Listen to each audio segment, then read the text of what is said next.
Assalamualaikum warahmatullahi wabarakatuh. Perkenalkan, nama saya Muhammad Rizky Ramadan. Saya mahasiswa Prodi Pendidikan Teknik Mesin, Fakultas Keguruan dan Ilmu Pendidikan Universitas Sriwijaya. Dalam video kali ini, saya akan membuat video pembelajaran dan manfaat wirausaha las busur listrik SMAW. Video kali ini bertujuan untuk membuat tugas akhir MK praktik las busur dan asetelin yang mana diampu oleh Dr. Andes Harlin MPD dan Bapak Elfahmi Dwi Kurniawan SPD MPDT. Selamat menyaksikan.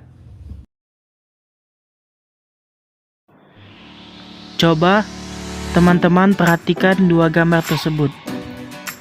Ya, itulah gambar penggunaan las busur listrik SMAW. Di sini diharapkan kita akan dapat mengetahui apa itu las SMAW, pelengkapan pengelasan, prosedur pengelasan yang baik, dan beserta wirausaha las busur listrik SMAW. Sebelum melakukan pengelasan, alangkah lebih baiknya kita mengetahui dasar pengelasan itu sendiri.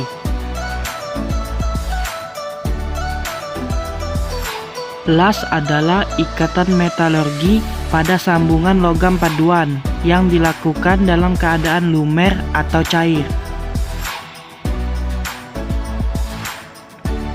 Pengelasan cair adalah cara pengelasan di mana sambungan dipanaskan sampai mencair dengan sumber panas dari busur listrik atau sumber api gas yang terbakar. Apa itu las listrik SMAW?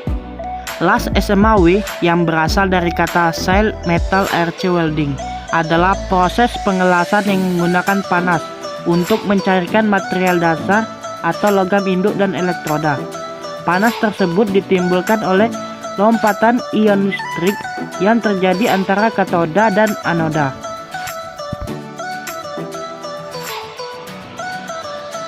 Untuk menghasilkan kualitas pengelasan SMAW yang berkualitas, ada 7 parameter yang perlu diperhatikan. Yuk simak penjelasannya. Yang pertama adalah pemilihan jenis elektroda. Pilih elektroda yang tepat mulai dari kuat tarik, jenis material, dan jenis coatingnya agar matching atau sesuai dengan material yang akan dielas. Yang kedua, pemilihan diameter elektroda. Pemilihan diameter dipertimbangkan berdasarkan tipe elektroda, posisi pengelasan, joint design, ketebalan material, dan skill dari weldernya. Yang ketiga, pemakaian arus yang tepat. Pada pengelasan SMAW sangat berpengaruh terhadap hasil lasan. Jika arus terlalu besar, maka elektroda akan terlalu cepat meleleh dan susah dikontrol. Jika arus terlalu rendah, maka hasil pengelasan akan menumpuk dan tak beraturan. Yang keempat, panjang busur yang tepat dan konsisten. Pada pengelasan SMAW, jika panjang busur terlalu tinggi, maka akan terjadi global besar, sehingga akan terjadi banyak percikan saat mengelas, dan bisa terjadi positi. Jika panjang busur yang terlalu pendek, maka akan terjadi panas yang berlebihan, sehingga menghasilkan penetrasi yang dalam, dan bisa menyebabkan base metal jebol. Yang kelima, kecepatan perjalanan yang tepat. Jika kecepatan perjalanan terlalu tinggi, maka logam cair akan cepat membeku dan manik las akan rendah. Kotoran dan gas akan terjebak dan dapat menimbulkan cacat. Jika manik las terlalu tinggi dan lebar, maka hasil pengelasan akan berkerut. Yang keenam, sudut pengelasan yang tepat. Pada pengelasan SMAW, sudut elektroda sangat penting, terutama pada saat pengelasan pilet dan grob sambungan yang dalam. Apabila sudut pengelasan yang kurang tepat, dapat mengakibatkan undercut dan lain-lain. Yang ketujuh adalah ayunan elektroda. Karena setiap elektroda memiliki karakteristik ayunan yang berbeda-beda. Welding manipulation, pengelasan SMAW berdasarkan tipe elektroda, desain sambungan, posisi pengelasan, dan pengalaman dari welder itu sendiri. Baiklah, selanjutnya saya akan menjelaskan komponen-komponen utama las. Yang pertama yaitu ada mesin las. Yang kedua ada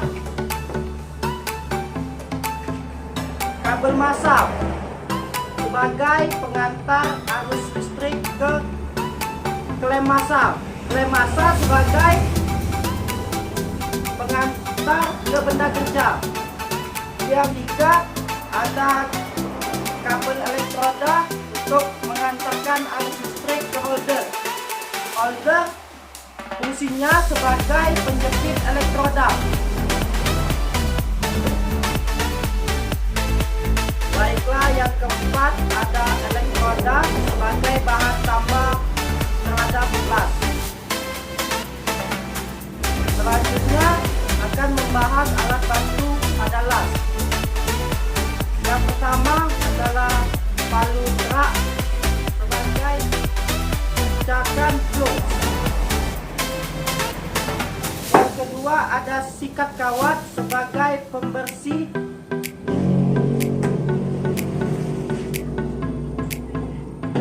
Selanjutnya ada mesin gerinda sebagai pemotong bahan plat.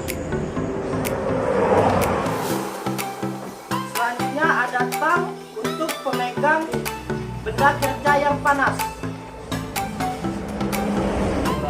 Yang terakhir adalah bahannya yaitu plat strip, ukurannya 2 mm.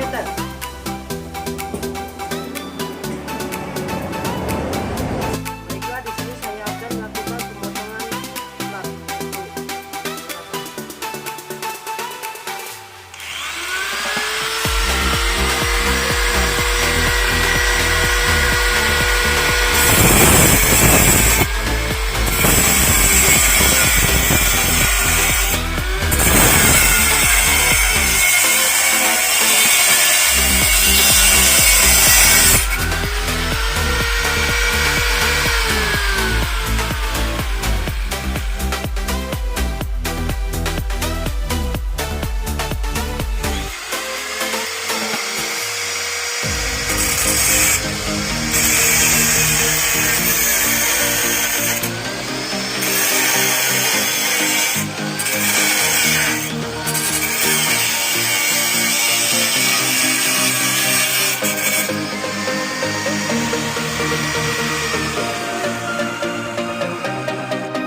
Baiklah, selanjutnya kita akan membersihkan pelat yang sudah dipasang.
Baiklah, kita akan melakukan pengelasan.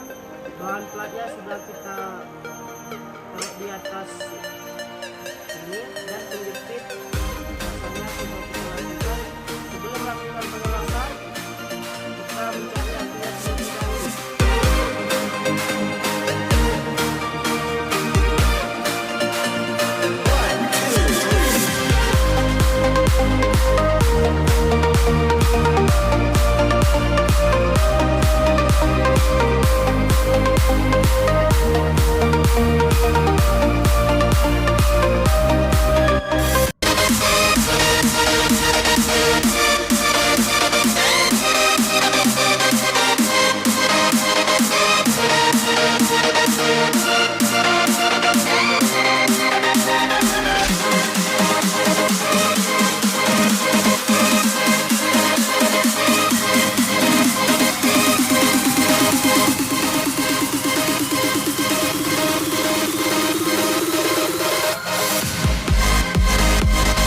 Assalamualaikum warahmatullahi wabarakatuh.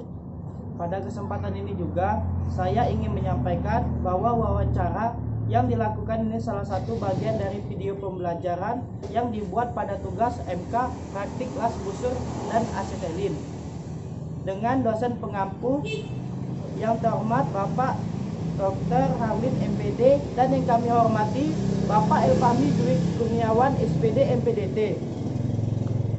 Wawancara yang saya lakukan ini selain sebagai pengumpulan tugas video pembelajaran juga ditunjukkan kepada mahasiswa program studi pendidikan teknik mesin dan masyarakat umum lainnya guna menambah pengetahuan dan referensi. Baiklah, mari kita mulai video wawancaranya. Baiklah Pak, bisa memperkenalkan diri Bapak? Nama Bapak Abah Mansur, laki-laki Permata. Baik Bapak Mansur, bagaimana awalnya Bapak bisa kepikiran untuk membuka bengkel permata ini? Ya, tentunya karena ada keterangan teknis ini, karena kita teman masyarakat yang bisa diceritakan, karena tentunya kita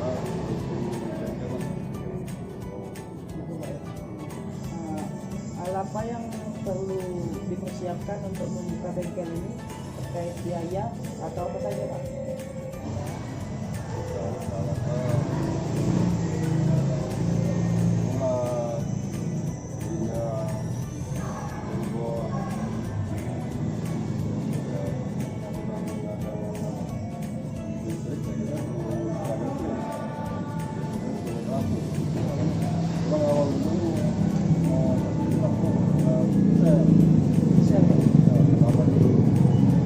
Untuk awal pertama membuka las tahun 2000 sudah lama tuh ya. Yang selanjutnya bagaimana usaha Bapak selama masa pandemi ini?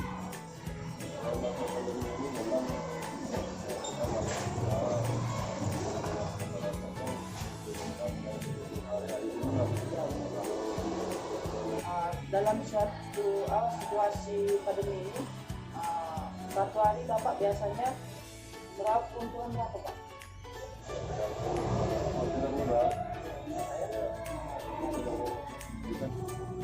Selanjutnya, apakah Bapak sebelumnya membuka bengkel ini pernah bekerja di tempat lain? Pernah. Kenapa? Di mana Pak? Di Malaysia. Selanjutnya Pak ya, apa yang Bapak lakukan jika usaha Bapak ini mengalami sedikit penurunan atau pelanggan? Ya kemungkinan ya kita tidak ada apa-apa lah, ya tunggu aja. Pak ya, selanjutnya alat apa yang paling dan harus ada dalam bengkel ini? Ya potongan. Nah, selanjutnya Pak, di mana biasanya Bapak membeli atau mencari alat fasilitas bengkel ini Pak? Material. Ya, material Pak.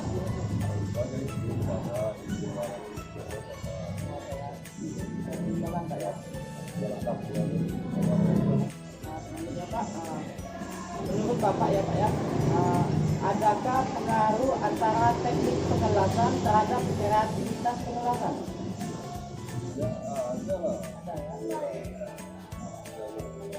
Makin kita menguasai pengelasan ya kita jadi kreatif setting apa ini nggak masalah apa Ya Pak ya, apakah sikap dan mental sangat berpengaruh terhadap hasil pengelasan?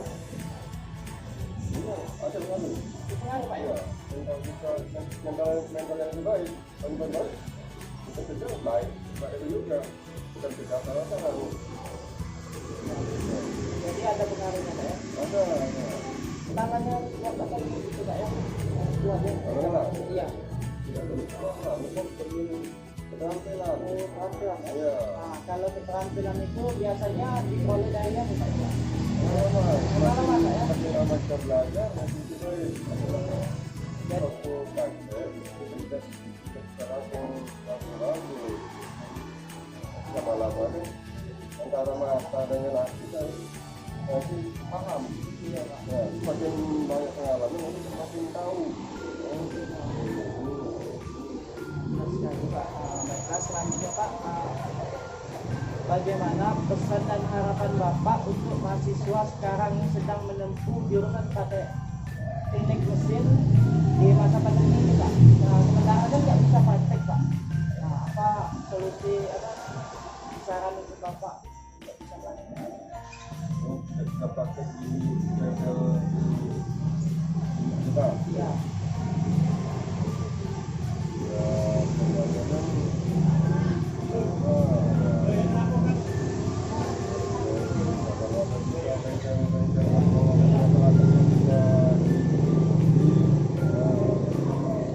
Nah, ini yang terakhir Pak, bagaimana harapan Bapak terkait usaha Bapak ke depannya khusus di tengah pandemi sekarang ini?